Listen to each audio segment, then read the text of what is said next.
Chers auditeurs, Dear listeners, bonjour. welcome to Comme d'Archi Podcast Season 6. Saison 6, dans le monde fascinant des architectes. And in the architectural projects. Je suis Anne-Charlotte Deponte, passionnée d'architecture et docteur des universités en histoire de l'archi. I am one of the spokespersons of Anne-Charlotte, who is a PhD in architecture history. Merci Thank you d'être avec moi aujourd'hui. to be with us today. Et And maintenant, now, lundi en français, place au talent. and Wednesday, let's talk projects. In English, of course.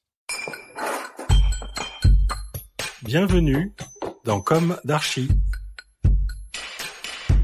Chers auditeurs, ravi de vous retrouver aujourd'hui en compagnie de Vittoria Rizzoli. On le prononce ainsi ? Oui. Bonjour. Bonjour Victoria et bienvenue dans Comme d'Archi. Vous êtes architecte et à la tête de votre agence basée à Paris. On va y revenir bien sûr. En hors d'œuvre, une interrogation insolite sur le goût de l'architecte. Aimez-vous les plaisirs de la table ? Quels sont vos mets préférés ? Et pouvez-vous partager un souvenir gustatif ? Alors, je pense que tout le monde, les auditeurs l'auront compris déjà par votre prénom et votre nom. Vous êtes Italienne. De quelle région ? De Parme. Non. Donc, comment je pourrais pas aimer l'art de la table et la cuisine?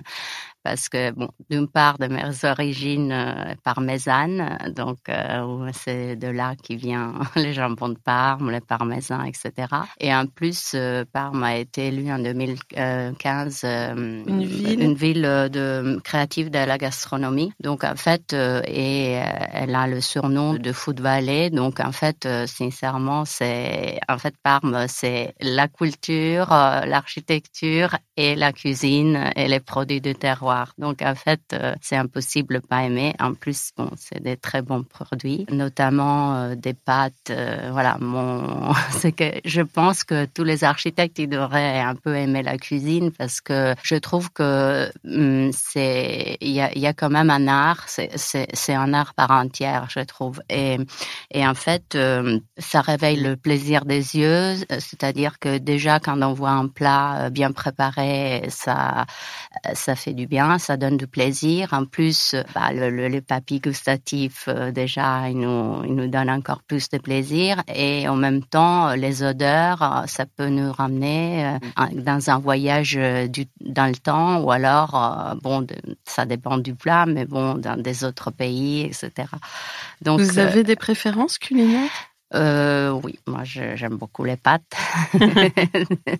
Et en fait, à Parme, il y a des pâtes spéciales qui, en fait, Parme, c'est très connu pour la gastronomie et chaque famille a un peu ses recettes particulières des plats typiques de Parme comme le tortelli di erbetta ou alors comme des petits agnola cappelletti, que c'est des petits pâtes fourrées. Et en fait, mon plat préféré, c'est tortelli di erbetta, que c'est des pâtes fraîches à l'œuf, farcies de bled, ricotta et parmesan, servis avec du beurre fondu et parmesan râpé.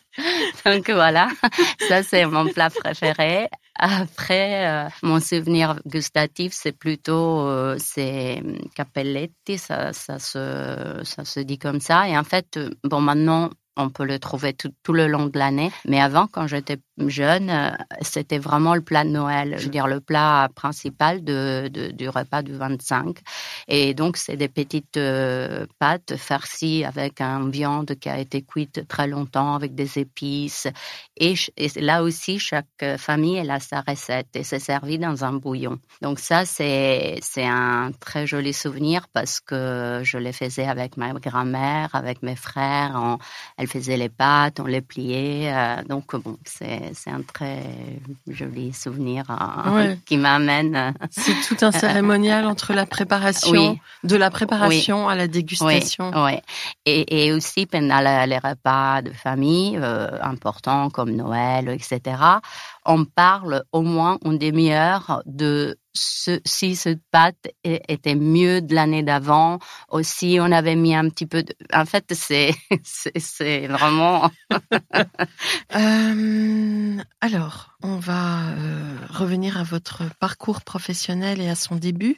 Quel a été ce parcours? Quelle a été votre jeunesse? Vous nous avez livré quelques savoureux souvenirs. Et où s'est ancrée votre envie d'architecture et quelles ont été vos études? Alors, j'ai fait un lycée dans ma ville, dans Parme, et un lycée linguistique. En réalité, j'aurais voulu faire un lycée artistique, mais... Retrouvez l'intégralité de cet épisode sur Apple Podcast, Acast, Deezer, Spotify.